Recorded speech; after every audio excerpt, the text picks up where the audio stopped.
Vous savez, il y a quelque chose qui se passe. Lorsqu'on parle d'Enoch, on dit quelque chose de glorieux à propos d'Enoch. On dit Enoch a marché avec Dieu et il a reçu le témoignage de Dieu qu'il était agréable à Dieu. Et on dit Enoch fut enlevé par Dieu et il ne parut plus. Quelqu'un me suit ici? N'est-ce pas étonnant? Enoch est enlevé. Mais en réalité, qu'est-ce qui s'est passé avec Enoch? Là, ils sont arrivés dans quelque chose de profond. Enoch a été supplanté par Dieu. Quelqu'un me suit ici? Amen. Donc, il a tellement été supplanté qu'il ne pouvait plus être sur la terre. Est-ce que j'ai parlé à quelqu'un ce soir? Par exemple, pendant que tu contemples Christ en toi, tu contemples l'esprit de vie en toi, tu contemples, tu reconnais que tu es un seul esprit avec l'esprit de vie.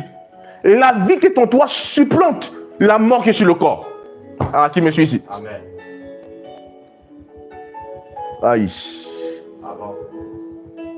Donc le secret du corps des fils de Dieu, c'est l'esprit de vie. Le secret de l'immortalité des enfants de Dieu, c'est qui? C'est l'esprit de vie. C'est le Saint-Esprit. C'est pourquoi il dit, si l'esprit qui a ressuscité Jésus-Christ entre les morts habite en vous, il fera quoi? Il redonnera la vie à vos corps mortels. Quand le corps mortel obtient la vie, il devient quoi? Il perd la mort. Où il n'y a plus de mort, qu'est-ce qu'il y a? La vie, l'immortalité. Donc sympa. Regardez Jésus. Le Seigneur Jésus-Christ, il va mourir. L'esprit est séparé du corps, le corps a commis la mort. Mais pendant que le Seigneur Jésus est en enfer là-bas, son corps est suspendu. Le corps ne peut pas mourir. Quelqu'un me suit ici? Amen. Le corps est en train de se régénérer. L'esprit de vie qui est dans le corps ne peut même pas au corps de mourir. Imaginez-vous pendant que Jésus était là-bas, le corps, la fumée, régénération. Les blessures se referment. Qui me suit ici? Amen. Les blessures se referment.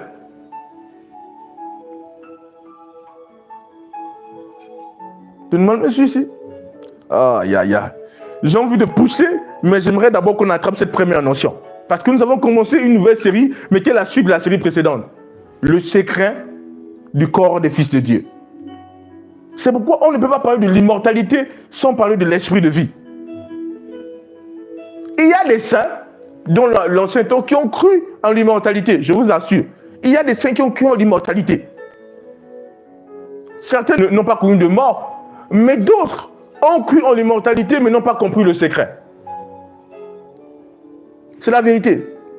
Et pourtant le secret est clair, c'est l'esprit de vie le secret. Au-delà du fait que nous sommes un avec Dieu, nous pouvons contempler l'esprit de vie.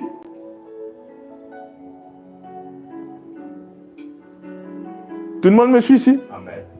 Dis avec moi l'esprit de vie. L'esprit de vie. Donc, vous devez contempler l'esprit de vie. Vous devez contempler l'esprit de vie. Et vous devez regarder votre corps de manière différente. Tout le monde me suit ici. Vous devez plus voir votre corps comme étant ce simple élément. Écoutez, j'ai dit souvent, et nous allons aller dans cet enseignement. Certains chrétiens, permettez-moi de dire certaines choses, où certaines personnes ne se permettent pas de porter de l'or.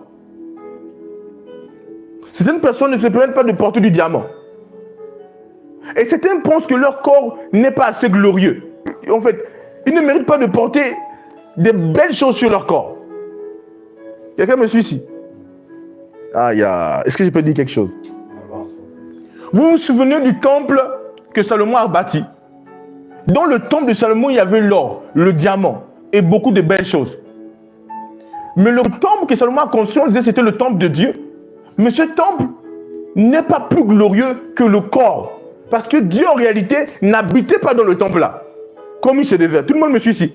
Parce que c'était un temple, une maison bâtie de mains d'hommes. Or, dans le corps de l'homme, de la nouvelle créature, Dieu réside dans ce corps. Donc, ce corps mérite une attention. Ce corps mérite, quelqu'un me suit ici, d'être cajolé. C'est pas n'importe quoi. C'est quelque chose de précieux pour Dieu.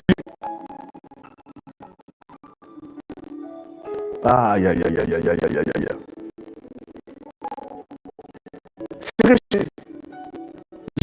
attraper ça. J'aimerais que vous attrapiez. Dis esprit de vie. Dis esprit de vie. Dis l'esprit de vie. Dis l'esprit de vie. Dis l'esprit de vie. Au fur et à mesure que tu contemples l'esprit de vie, tu vas arriver à un niveau où l'esprit de vie supplante le corps. Et quand l'esprit de vie, la vie d'esprit supplante le corps, c'est autre chose. C'est l'esprit de vie qui a fait que Jésus ressuscite d'entre les morts. On dit, si l'esprit qui a ressuscité Jésus entre les morts habite en vous. Tout le monde me suit ici. C'est l'esprit de vie. C'est l'esprit de vie. C'est à cause de l'esprit de vie que quand le serpent a mordu Paul, Paul n'a pas prié. Parce que l'esprit de vie régénérait le corps de Paul. On dit que Paul, la vipère mord Paul, Paul secoue la vipère dans le feu. Paul ne prie pas, Paul ne confesse pas. Et là, je vais dire ça encore, on va avancer. Paul est conscient de l'esprit de vie. Les barbares disent, oh, le gars là, c'était un bandit. Si même, pendant que nous emmène comme des prisonniers, le bateau fait un naufrage, lui, il n'est pas épargné. Ça veut dire que pour devant Dieu, le gars était un bandit. Et il s'attend que Paul gonfle et meurt. Ou Paul tombe de manière subite. Il regarde Paul est vivant. Paul ne se gonfle pas. Paul est en forme. Il dit, ah, certainement ce gars est un Dieu. L'esprit de vie est le secret de l'immortalité. Quelqu'un me suit ici? Tant que tu es dans ce corps, l'esprit de vie est dans ce corps. Et je vais vous choquer. Élisée n'était plus même dans son corps. Ah, qui me suit ici? Amen. Mais la puissance de l'esprit de vie était dans le corps d'Élisée. Élisée n'est même plus dans le corps. Parce que l'esprit de vie, le Saint-Esprit aime le corps.